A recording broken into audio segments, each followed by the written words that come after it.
네, 기쁨이 넘치는 하루가 되시기 바라겠습니다. 오늘 말씀은 마가복음 8장 2절에서 3절 말씀입니다.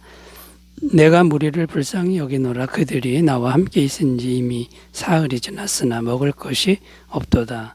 만일 내가 그들을 굶겨 집으로 보내면 길에서 기진하리라. 그 중에는 멀리서 온 사람들도 있느니라. 아멘.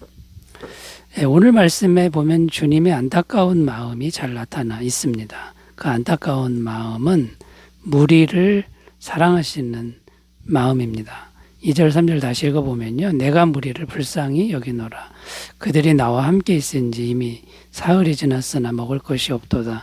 만일 내가 그들을 굶겨 집으로 보내면 길에서 기진하리라. 그 중에는 멀리서 온 사람들도 있느니라. 여기 보면 불쌍히 여기는 이제 그런 심경을 표현하고 있고요.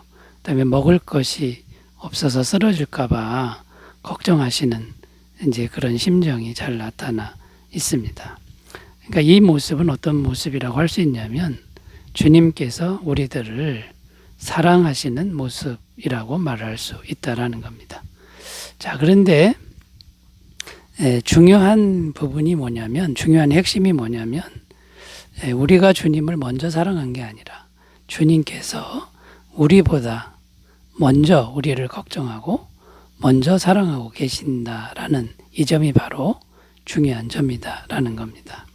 우리들이 기도를 해야만 그때 움직이시는 분이 아니다. 이것을 말씀해 주고 있는 겁니다. 자, 그러니까 우리가 가져야 될 믿음은 어떤 믿음이어야 할까요? 하나님은, 주님은 우리보다 훨씬 먼저 우리들을 사랑하고 계시는 분이다. 그런 분이다라고 우리가 이런 믿음을 가져야 된다라는 겁니다. 자, 우리들은 어려움을 당하면 가끔 낙심할 때가 있습니다. 낙심하는 이유는 그 어려움 당할 때에 주님이 안 계신 것 같은 착각을 하는 거죠. 잘못된 믿음을 갖는 거고. 주님은 우리보다 먼저 훨씬 오래전부터 사랑하고 계시는 분이라는 것을 망각한 결과라는 것이죠.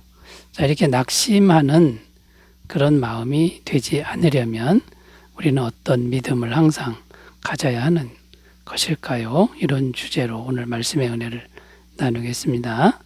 자, 어려움 당할 때 낙심하지 않으려면 첫 번째, 주님은 우리의 환난 중에 항상 함께 하신다는 믿음을 가져야 된다라는 겁니다. 이사야 41장 10절입니다. 두려워하지 말라. 내가 너와 함께함이라. 놀라지 말라. 나는 내 하나님이 됨이라. 내가 너를 굳세게 하리라. 참으로 너를 도와주리라. 참으로 나의 의로운 오른손으로 너를 붙들리라. 자, 두려워하지 말라. 내가 너와 함께함이라. 이렇게 말씀하는데 이 말씀은 언제 주신 말씀이냐면 나라가 완전히 망해서 국민들이 다른 나라로 포로로 잡혀갔을 때에 주신 말씀이라는 겁니다. 그러니까 얼마나 절망스러운 상황입니까? 그런데도 주님은 두려워하지 말라. 내가 너와 함께하고 있다. 이렇게 말씀하고 있다라는 겁니다. 그러니까 아무리 우리가 어려운 일을 당해도 주님은 절대로 떠나시지 않는다는 것을 말씀해 줍니다. 시편 139편 7절에서 10절입니다. 내가 주의 영을 떠나 어디로 가며 주의 앞에서 어디로 피하리까? 내가 하늘에 올라갈지라도 거기 계시며 서울에 내 자리를 펼지라도 거기 계시니이다. 내가 새벽 날개를 치며 바다 끝에 가서 거주할지라도 거기서도 주의 손이 나를 인도하시며 주의 오른손이 나를 붙드시리이다. 이 말씀에 보면 주님은 온천지에 충만하다라는 그런 말씀을 주고 있는데요. 주님은 영이시기 때문에 안 계신 곳이 없다라는 겁니다. 그러니까 우리의 모든 순간에 그 순간이 환난 중일지라도 주님은 언제나 우리와 함께 하신다라는 것입니다. 그런데 이런 질문이 가끔 들기도 합니다. 주님이 함께 하시기는 하시는데 과연 나 같은 것, 나처럼 죄가 많은 사람에게 주님이 과연 관심이 있으신가? 이런 질문이 들 때가 있습니다. 그러니까 온천지에 충만한 것은 알겠는데 그런데 나 같은 거에 관심이 있는가? 그런데 주님은 아주 관심이 많으시다라고 말씀하고 있다라는 거죠. 마태복음 25장 40절입니다. 임금이 대답하여 이르시되 내가 진실로 너희에게 이르노니 너희가 여기 내 형제 중에 지극히 작은 자 하나에게 한 것이 곧 내게 한 것이니라 하시고. 자, 이 말씀에 보면 지극히 작은 자 한 사람과 주님을 동일시하는 이런 모습을 보여주고 있습니다. 아무리 보잘것없는 사람일지라도 주님은 자신처럼 그 사람을 사랑하신다, 여기신다 이렇게 말씀하고 있는 겁니다. 그러니까 나 같은 것 주님이 관심이 있느냐? 엄청난 관심이 있다. 이렇게 믿으라는 것이죠. 고린도전서 1장 26절 27절 형제들아 너희를 부르심을 보라 육체를 따라 지혜로운 자가 많지 아니하며 능한 자가 많지 아니하며 문벌 좋은 자가 많지 아니하도다. 그러나 하나님께서 세상에 미련한 것들을 택하사 지혜 있는 자들을 부끄럽게 하려 하시고 세상에 약한 것들을 택하사 강한 것들을 부끄럽게 하려 하시며. 자, 이 말씀 무슨 말씀이냐면 주님께서 사람들을 구원하시는 걸 보면 세상적 관점에서 대단한 사람들이 많지 않다라는 겁니다. 있기는 있는데 대부분 약하고 그 다음에 가문이 좋지 않고 배움이 없는 이런 사람들을 많이 구원하신다라는 겁니다. 자, 그러니까 주님께서는 세상 가치관으로 사람을 평가하지 않고 차별하지 않는다는 것을 우리가 꼭 믿어야 될 줄로 믿습니다. 자, 그러므로 우리가 가져야 될 믿음은 어떤 믿음이냐면 다윗과 같은 믿음이 되어야 한다는 것인데요. 환난 중에도 어려움 중에도 언제나 함께 하시는 주님을 찬양하는 그런 믿음이 되었으면 좋겠습니다.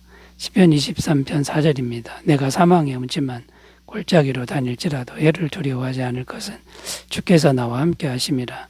주의 지팡이와 막대기가 나를 안위하시나이다. 다윗처럼 어떤 어려움이 와도 주님이 함께 하시는 그런 믿음으로 승리하시기 바라겠습니다. 자, 두 번째로 가보겠습니다. 어려움 당할 때 어떤 믿음을 가져야 할까요? 두 번째는요, 영혼육과 환경의 모든 필요를 주님께서 채워주신다는 믿음을 가져야 된다라는 겁니다. 영혼육과 환경의 모든 필요를 주님은 채워주고 싶어 하신다. 이걸 믿어야 된다라는 것이죠. 지금 주님이 본문 말씀에서 걱정하는 것이 뭐냐면 먹을 것에 대한 겁니다. 먹을 것을 주어야겠다고 지금 생각을 하고 계신 거죠. 자, 먹을 걸 주는 게 주님의 뜻입니다. 그게 이제 육체적인 필요죠. 자, 그런데 어떤 분들은 지나치게 영적으로만 생각하는 경향이 있습니다. 그래서 이 먹을 것을 준다라고 하면 대수롭지 않게 여기고 이거는 가치 없는 것으로 여기는 분들이 있다라는 겁니다. 더 나아가서 육신적인 것을 말하거나 또 구하거나 이러면 악한 것이다, 잘못된 것이다, 열등한 것이다 이렇게 평가하는 분들이 있다라는 겁니다. 그러나 오늘 말씀에 보면 주님의 생각은 좀 다르다는 걸 알 수 있습니다. 영혼뿐만 아니라 육체와 환경까지도 주님은 다 동일한 그런 정도로 관심을 보이신다는 걸 알 수 있습니다. 자, 일단 창조자 하나님을 생각해 보면 인간을 창조했을 때 영혼만 창조한 게 아닙니다. 영혼과 육체까지 함께 창조하셨다는 겁니다.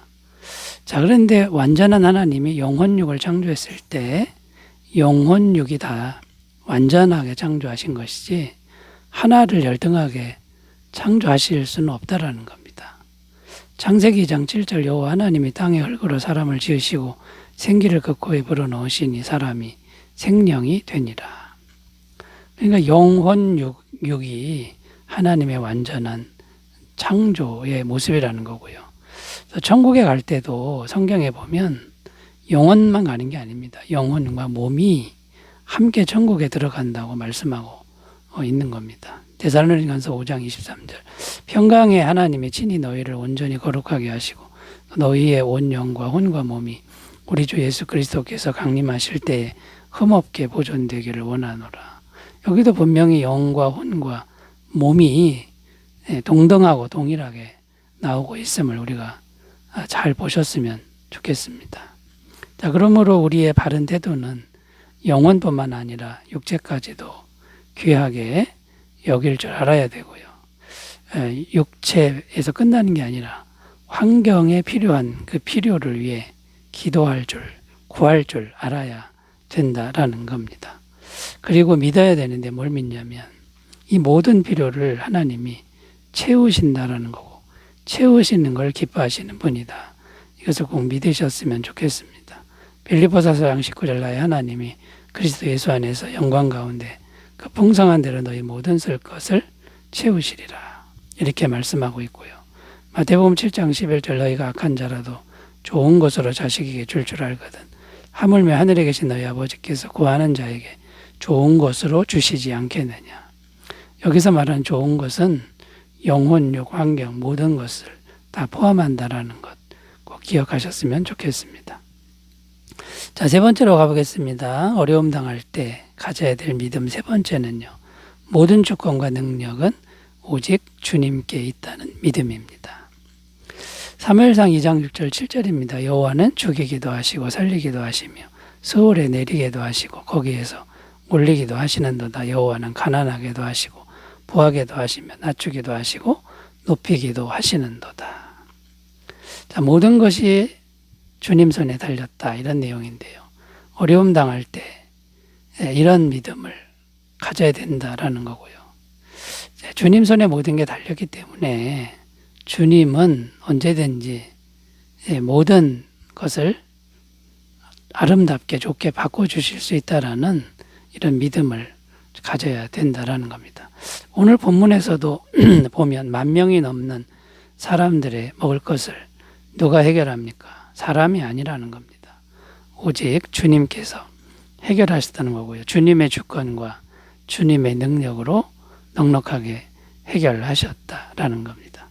자, 그러면 이제 우리가 모든 것의 주권과 능력을 가지신 주님과 좋은 관계를 맺어야 되는데 주님 앞에서 우리가 취해야 될 태도는 무엇입니까? 겸손한 기도라는 겁니다. 겸손한 태도로 기도를 하면 주님은 자비를 베푸신다라는 거죠.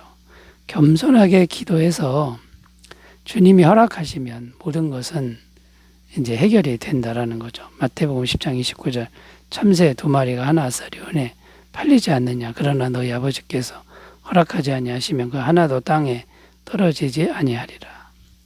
참새 한 마리도 주님이 허락해야만 떨어진다라는 겁니다. 겸손하게 기도해서 주님의 응답을 잘 받으셨으면 좋겠고요. 시편 17절입니다.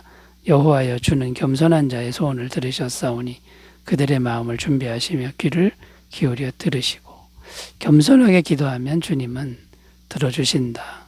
이 말씀을 꼭 믿으셨으면 좋겠습니다. 자, 그리고 주님의 능력을 구하는 기도가 정말 필요한데요. 주님께 능치 못할 일이 없기 때문에 사람의 능력이 아니라 주님의 능력을 구하셨으면 좋겠고요. 힘으로 되지 않고 능으로 되지 않으나 성령의 능력으로는 모든 것이 가능하다. 주님의 능력으로 가능하다. 이걸 믿고 항상 겸손하게 기도하시는 삶이 되시기 바라겠습니다. 기도합니다. 하나님 아버지, 어려움 당할 때 하나님 바른 믿음을 주옵소서. 겸손한 기도의 믿음을 주옵소서. 예수님의 이름으로 기도드립니다. 아멘. 감사가 넘치기 바라겠습니다. 감사합니다.